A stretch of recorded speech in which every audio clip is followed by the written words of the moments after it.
नमस्कार, मैं हूं खुशबू राय।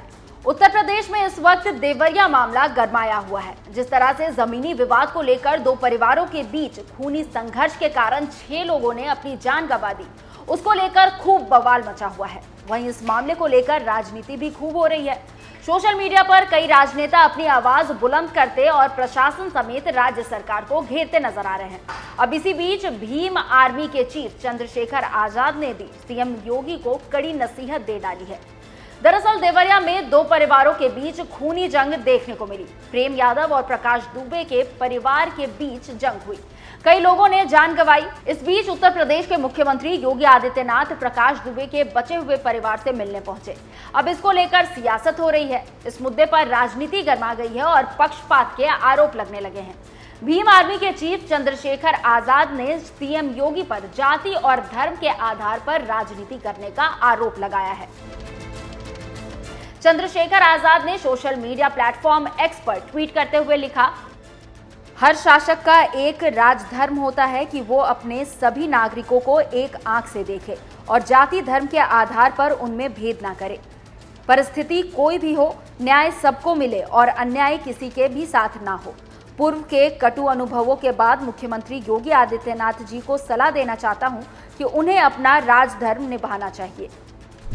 तो यहाँ साफ तौर पर चंद्रशेखर आजाद ने सीएम योगी को नसीहत दी है। लोग कह रहे हैं कि चंद्रशेखर आजाद ने सीएम योगी पर जाति और धर्म के आधार पर राजनीति करने का आरोप लगाया है।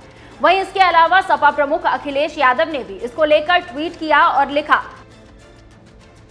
देवरिया कांड में अगर किसी भी पक्ष के साथ अन्याय हुआ तो ये भी एक अपराध होगा। शासन प्रशासन का दायित्व है कि वो वातावरण को तनाव मुक्त करे व रखे और ऐसा कोई भी काम ना करे जो माहौल बिगाड़े। शांति की कोशिश का अंत किसी की हत्या या हत्या का प्रतिकार नहीं हो सकता और ना ही ऐसी वारदातें किसी सत्ता के लिए सियासी फायदा उठाने का मौका होना चाहिए। इन सब पर अब जनता भी रिएक्ट कर रही है और सीएम योगी पर ही सवाल उठा रही है। जहां एक यूजर ने लिखा, तानाशाही और क्रूरता चरम पर है। दूसरे यूजर ने तंज कसते हुए लिखा, जातिवाद के कारण न्याय एक तरफा हो रहा है, समभाव से न्याय करना चाहिए था। फिलहाल अंत में आपको सुनाते हैं इस मामले पर अखिलेश यादव ने कैसे सीएम योगी पर तंज कसा है।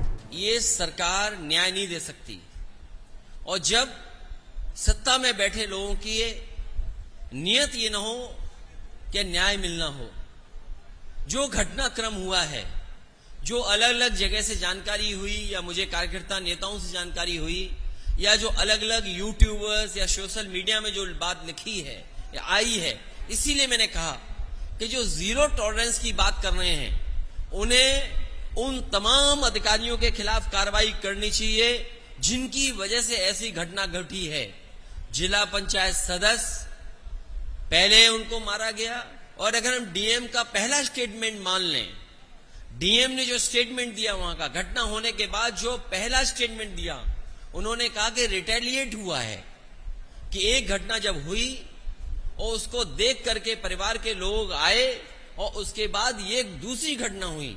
अगर इस घटना के लिए कोई जिम्मेदार है, 6 लोगों की जान जाने के लिए कोई जिम्मेदार है तो वो सरकार है और वहां के अधिकारी हैं। सरकार अधिकारियों के खिलाफ नहीं कार्रवाई कर रही है। भारतीय जनता पार्टी उस घटना से लाभ उठाना चाहती है। हम तो कहेंगे कि समाजवादी पार्टी का डेलीगेशन जाएगा और दोनों परिवारों से मिलकर के जो सच है वो आपके सामने रखा जाएगा। अगर दोषी एक पक्ष है तो दोषी दूसरा पक्ष भी है। जो घटना हुई है सुनने में आ रहा है और सच्चाई आप भी जानते होंगे और जो घटना है वो भी जानते हैं कि जब जिला पंचायत सदस्य दूसरे पक्ष के घर पे गया तो पता नहीं किसने धार धार से उसकी गर्दन पे हमला कर दिया। दराती और जो गांव में सामान रहता उससे हमला कर दिया, जिसके कारण वहीं पर बेहोश हो गए। उसके बाद और दराती मारी गई, जिसकी वजह से सुनने में आ रहा कि इतनी गर्दन पे मारी गई कि लोगों में ये रूमर फैल गया कि उनकी गर्दन काट करके उनकी हत्या कर दी। जब ये जानकारी उस दूसरे परिवार पक्ष को मिली तब उसमें आकर के घटना दूसरी हुई है। अगर कोई दोषी है इस घटना के लिए तो सरकार है, बीजेपी है। और बीजेपी अगर चाहती है न्याय दिलाना दोनों परिवारों को, तो ऐसे अधिकारी जो वहां पर थे डे 1 से और आज तक जिन्होंने इस घटना को बढ़ने दिया उनके खिलाफ कार्रवाई होनी चाहिए। इस सरकार को पक्षपात नहीं करना चाहिए।